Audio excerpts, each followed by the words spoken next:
তোমাদের সাথে আজকে আমি একটা ব্রেকফাস্টের রেসিপি শেয়ার করি। আমরা পাউরুটি অনেকেই পছন্দ করি, কিন্তু চটজলদি যদি একটু চিকেন ঘরে থাকলে করে ফেলতে পারি চিকেন দিয়ে একদম সিম্পল একটা রেসিপি, সেটি হচ্ছে স্যান্ডউইচ।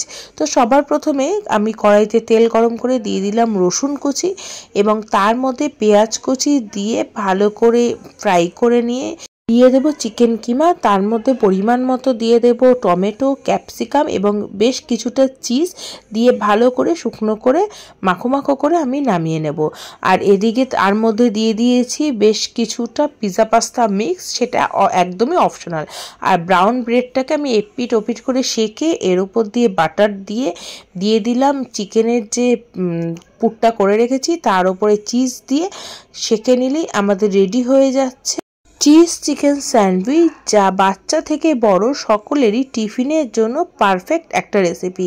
কেমন লাগলো রেসিপিটা আমাকে জানাতে কিন্তু ভুলো না, কমেন্ট করে আমাকে অবশ্যই জানিয়ে যেও।